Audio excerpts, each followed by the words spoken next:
Did you know?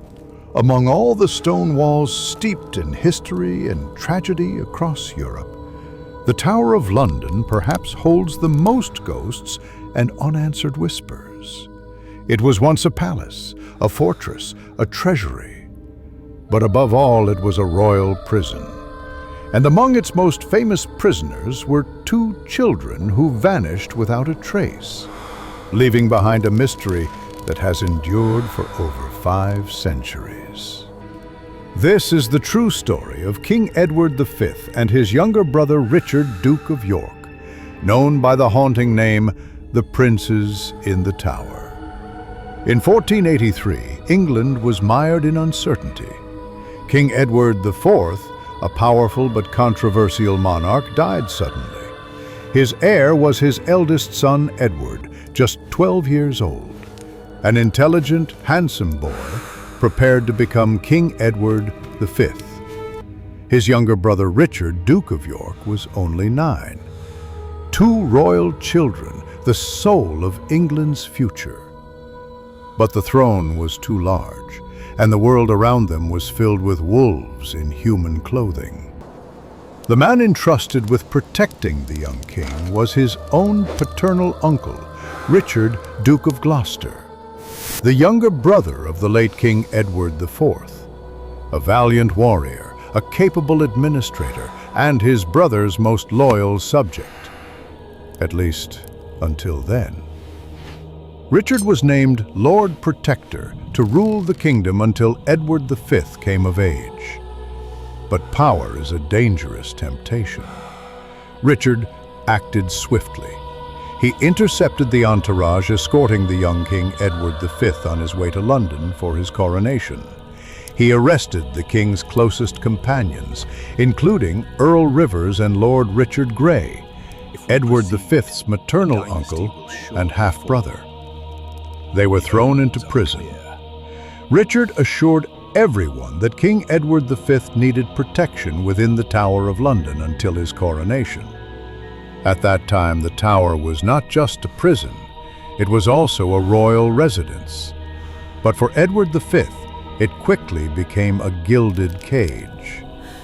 Queen Elizabeth Woodville, the mother of the 2 princes, was terrified. She fled with her younger son Richard and her daughters into sanctuary at Westminster Abbey. But Richard, with his persuasive words and false promises of safety, convinced the Cardinal Archbishop to bring the 9-year-old Richard out of hiding. He claimed the young king needed his brother's company in the Tower. Queen Elizabeth, in a decision she would later regret for the rest of her life, agreed. And so, both princes were held within the Tower of London. At first, they were still seen playing in the courtyard, practicing archery, waving to crowds from the windows. But gradually, their appearances became less frequent. Their laughter fell silent. The windows remained shut. A dreadful silence began to envelop the fate of the 2 children. Meanwhile, Richard was ruthlessly consolidating his power. He declared the arrested councillors traitors and had them executed without trial. And then, the final blow. Richard and his allies spread a shocking rumor. The marriage of the late King Edward IV to Queen Elizabeth Woodville had been illegal. Therefore, all their children, including King Edward V and his brother Richard, were illegitimate and had no right to the throne. A clergyman named Ralph Shaw preached this to the public. Parliament, under immense pressure, passed an act called Titulus Regius, declaring Richard, Duke of Gloucester, the one true legitimate king. In July 1483, Richard was crowned King Richard III.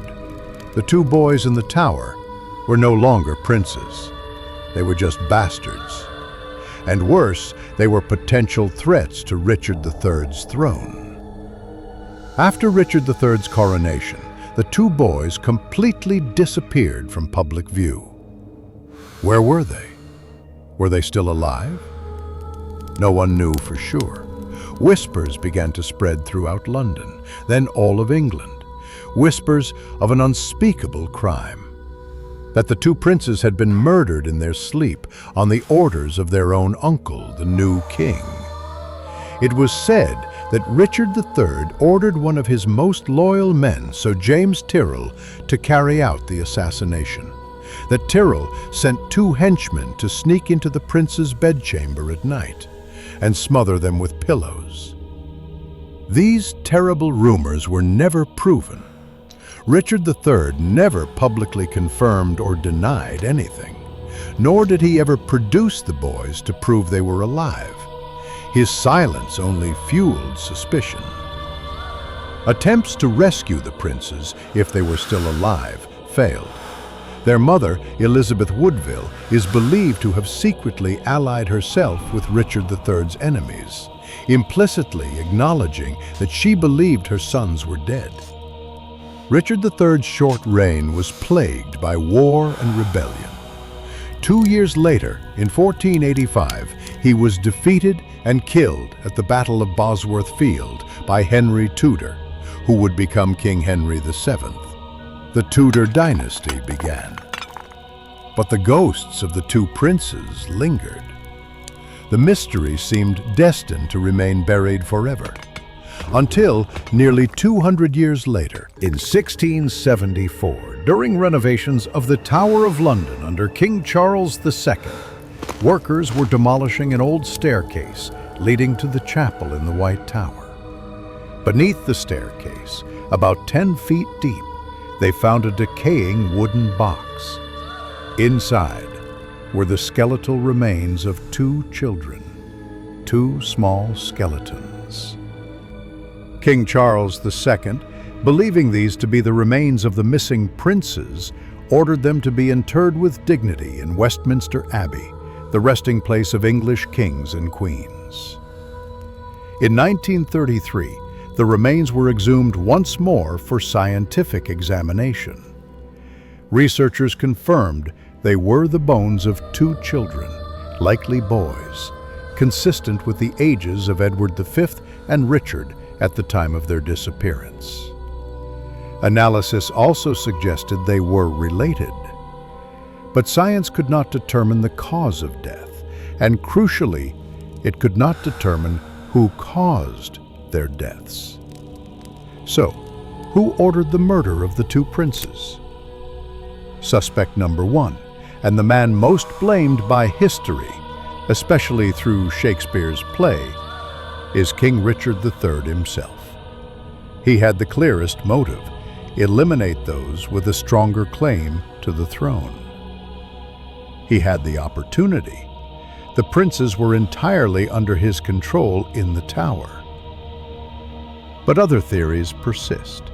Some suggest the Duke of Buckingham, initially Richard III's close ally who later rebelled, might have killed the princes to frame Richard. There is even a theory that King Henry VII himself, Richard III's successor, had them killed later to secure his own throne, as they remained a potential threat, even if deemed illegitimate. We will likely never know the certain truth. The stone walls of the Tower of London still stand, silent, guarding their secrets. The story of the 2 lost princes has become one of history's most famous unsolved cases, a tale of ruthless ambition, of the most terrible betrayal, the betrayal of family. And to this day, some say that on quiet, cold nights, you can still hear the faint whispers of 2 royal children, still playing in the dark corridors of that fateful tower. 2 small souls, trapped forever in a horrific story without an end.